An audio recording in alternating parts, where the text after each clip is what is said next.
Qu'est-ce que vous faites là? Oh, vous attendez, Madame la monitrice, c'est ça? Ouh, et j'ai déjà vu un moniteur qui a de très intéressantes leçons qu'il fait. Il nous apporte, oui, il m'avait appris comment éviter c'était quoi déjà? C'était l'herbe à puce et l'autre plante qui pousse très grand, qui fait mal quand on touche à la sève, puis ça réagit avec les rayons du soleil, puis... En tout cas, j'espère que vous vous rappelez c'est quoi le nom de cette plante-là, mais je veux l'éviter à tout prix. En tout cas, en attendant, voulez-vous chanter avec moi? C'est ça! Yay! Bon, commençons avec celui qui part du soleil. Oui, oui, oui, oui, j'aime ça. Voici le soleil s'est levé, et le ciel est bleu, bleu, bleu, si bleu. Et les fleurs sentent si bon, tout l'air en est parfumé. Nous voulons, nous voulons vivre joyeusement. Nous voulons, vivre et chanter, oui, chanter gaiement. Hey, vous chantez bien. Dis-moi, moi je le pense. Hein?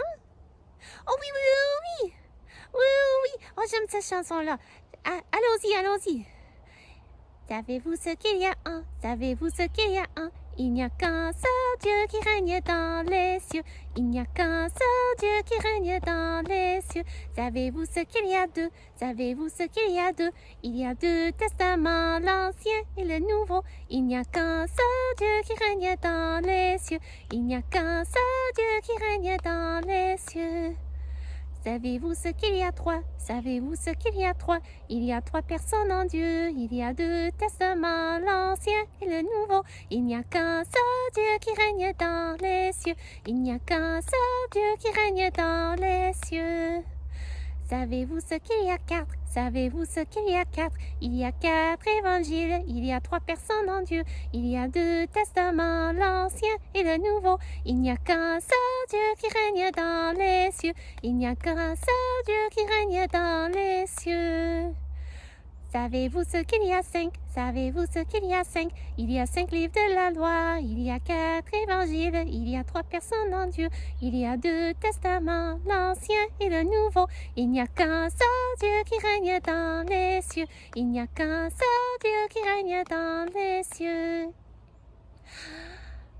Savez-vous ce qu'il y a six? Savez-vous ce qu'il y a six? Il y a 6 jours de travail, le 7e est de repos. Il y a 5 livres de la loi, il y a 4 évangiles, il y a 3 personnes en Dieu, il y a 2 testaments, l'Ancien et le Nouveau. Il n'y a qu'un seul Dieu qui règne dans les cieux, il n'y a qu'un seul Dieu qui règne dans les cieux.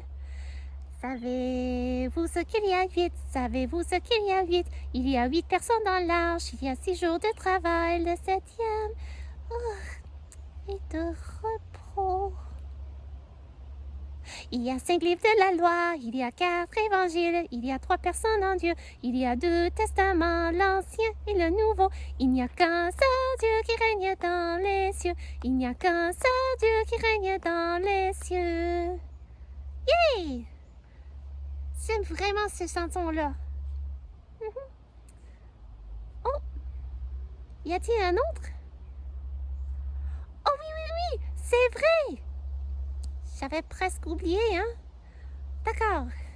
Ma forêt, c'est un monde merveilleux. Et quand j'y vagabonde, je me sens près de Dieu. C'est lui, mais oui, c'est lui le Créateur. C'est lui, mais oui, de la vie et des fleurs. Le long de la rivière, je l'ai vu s'en aller. Le long de la rivière, je l'ai vu galoper. Poney, poney, viens, je veux t'attraper. Poney, poney, sur toi je veux monter. Dans la forêt profonde, je me suis faufilée. Dans la forêt profonde, je n'ai vu que son nez.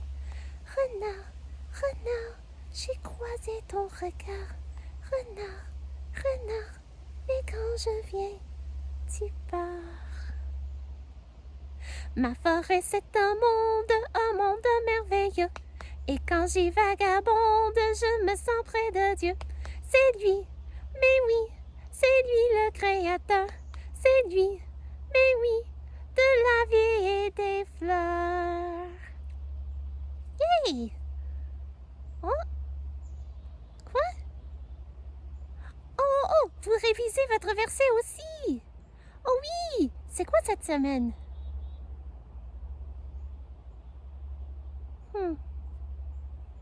Je pense que je n'ai pas bien écouté. Ah! Il faut que je l'apprenne. Ok, bon, répétez-le encore une fois, je vais bien écouter.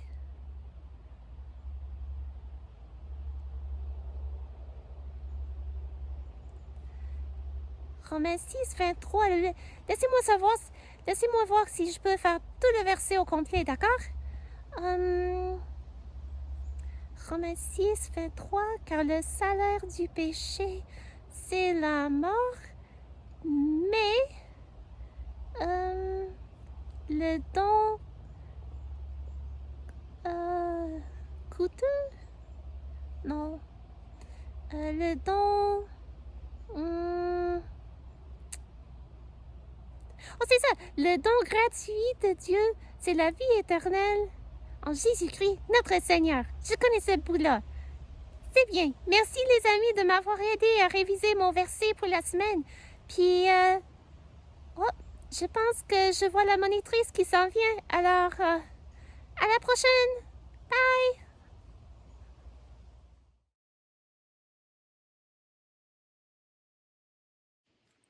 Salut les amis! Puis aujourd'hui, vous allez avoir besoin de votre boussole.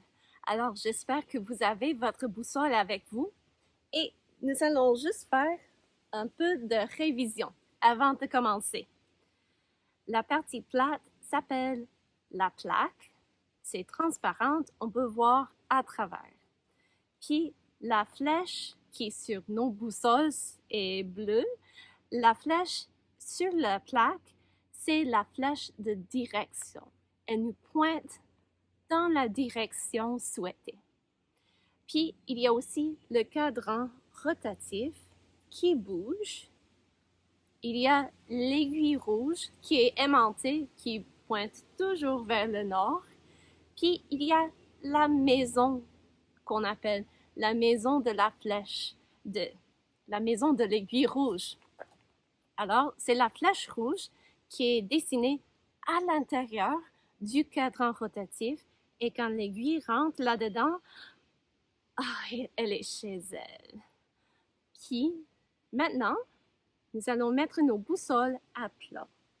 Pourquoi? Parce que ça ne fonctionne pas au vertical.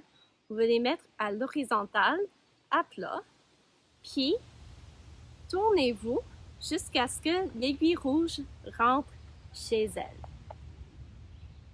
Alors, voici.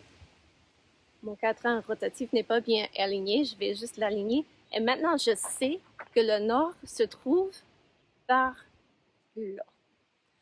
Alors, si je voulais suivre l'azimut ou la direction de 360 degrés, qui est le nord, ou 0 degré, c'est la seule direction qui a deux azimuts, 0 ou 360. Mais si je voulais le suivre, je pourrais mettre ma boussole à plat sur ma main, puis je vais bien aligner le tout, la flèche de direction, avec la maison de mon aiguille rouge. Puis je vais m'assurer que l'aiguille rouge est chez elle. Puis maintenant que tout est bien aligné, je vais me lever la tête et je vais trouver un repère. Quelque chose un peu plus loin où je peux marcher vers ça. Pour moi, c'est un arbre. Alors, je baisse la tête, je regarde encore une fois, juste pour vérifier. Ok, c'est bien par là où je m'en vais. Et maintenant, je peux ranger ma boussole parce que je connais la direction à suivre. Mais on ne va pas toujours suivre une direction cardinale, comme le nord, le sud, l'est, l'ouest. De temps à autre, on veut suivre une direction précise. Disons qu'on me disait de suivre l'azimut 80. Alors, je tourne le cadran rotatif jusqu'à ce que l'azimut de 80 s'aligne bien avec la flèche de direction. Pas avec l'aiguille rouge ou avec sa maison à elle, mais avec la flèche de direction sur la partie plate de ma boussole. Mais maintenant, tu te dis, OK, bon, ça dit 80 degrés, c'est l'azimut voulu, j'ai ma flèche de direction, alors je pars, n'est-ce pas? Oh, attendez. Avez-vous noté, quand nous avons tourné le cadran rotatif, la maison de notre aiguille rouge, la maison s'est déplacée. C'est une maison sur roulotte. Et quand elle s'est déplacée, mon aiguille n'est plus chez elle. Alors, maintenant que j'ai l'azimut de 80 degrés devant moi, bien aligné avec la flèche de direction sur la plaque, maintenant je me tourne encore pour aligner l'aiguille rouge avec l'azimut. C'est pour la mettre bien chez elle. Quand l'aiguille est bien chez elle, maintenant, je sais que la flèche de direction me pointe exactement à l'azimut 80. Je me lève la tête, je la baisse et je la suis.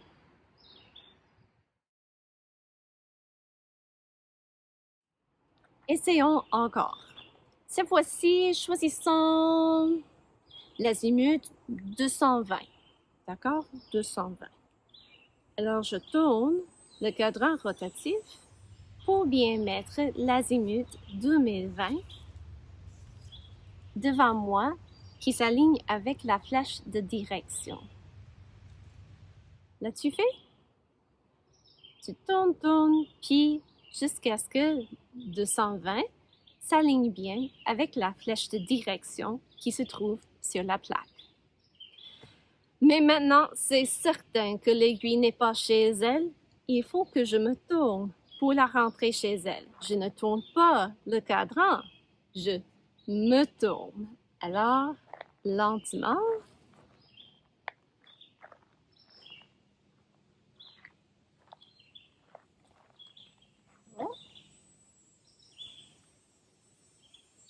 Maintenant, l'aiguille est bien chez elle.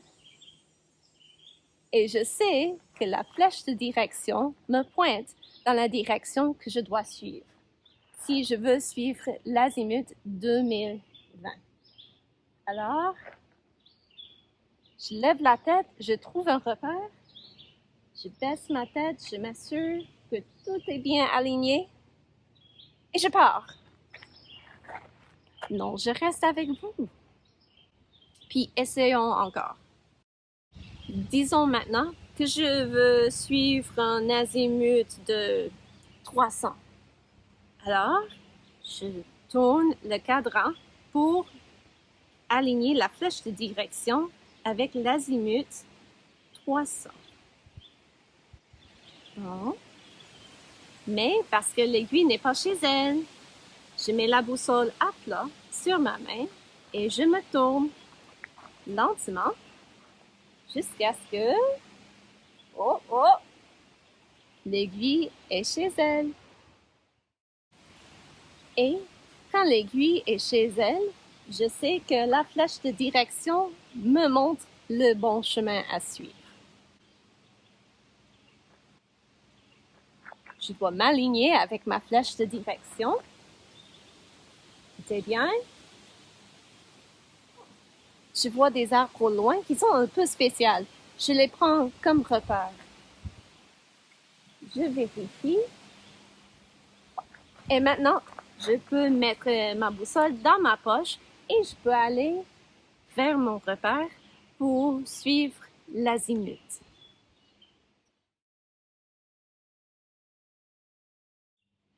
Maintenant, faisons les choses un peu à l'envers. Disons qu'il y a quelqu'un qui arrive chez vous qui dit « Moi, j'aimerais avoir l'azimut, une direction précise pour aller quelque part. » Alors, vous pourriez dire « Oh, mais ce n'est pas loin, c'est par là. » Mais la personne veut avoir la direction précise, l'azimut. Alors, maintenant, nous allons pointer la flèche de direction vers l'objet dont on cherche l'azimut. Alors, moi, j'ai la flèche de direction qui pointe vers un arbre précis. Mais mon aiguille n'est pas chez elle. Elle n'aime pas être ailleurs. Mais quoi faire? Je cherche l'azimut de cet objet-là. Peut-être si je tourne le cadre.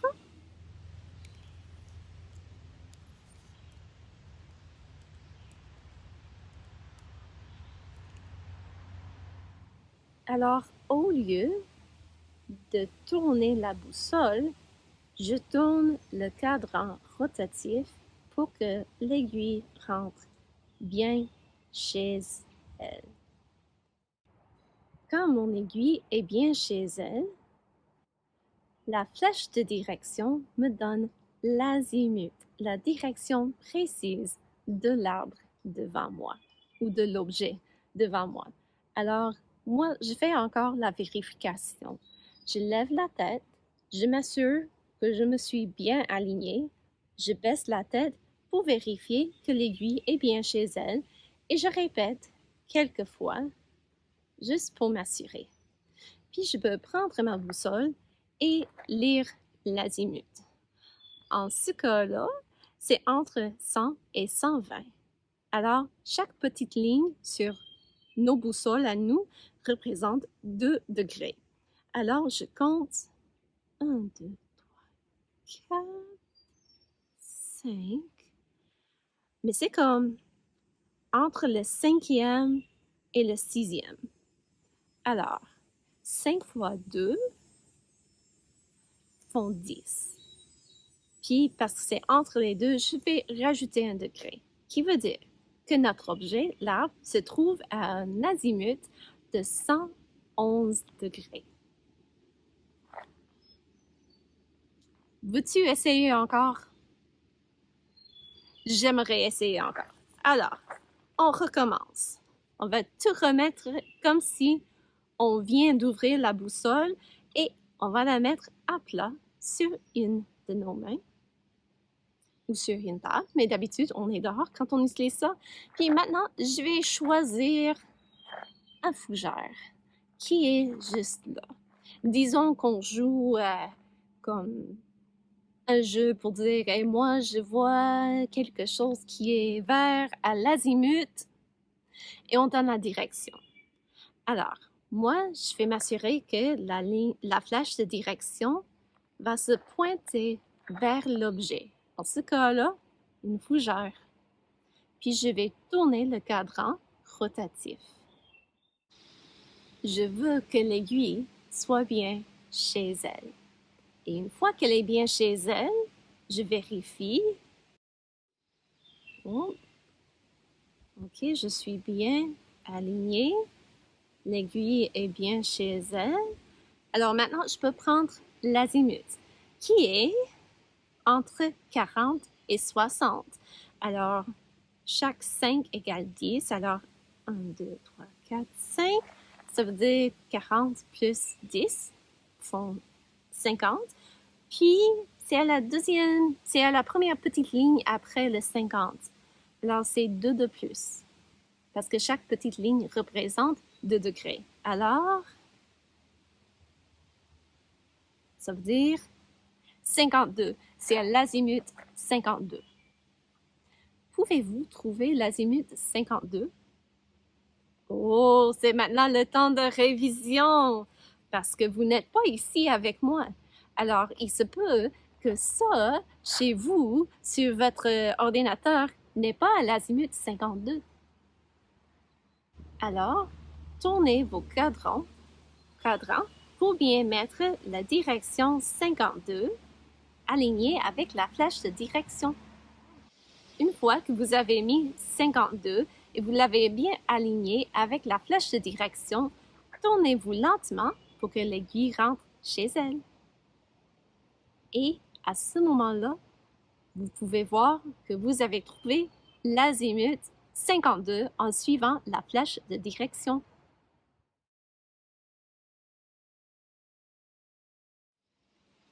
Si vous avez besoin d'un peu de révision, ne vous en faites pas parce que c'est un concept où ça s'en vient avec la pratique.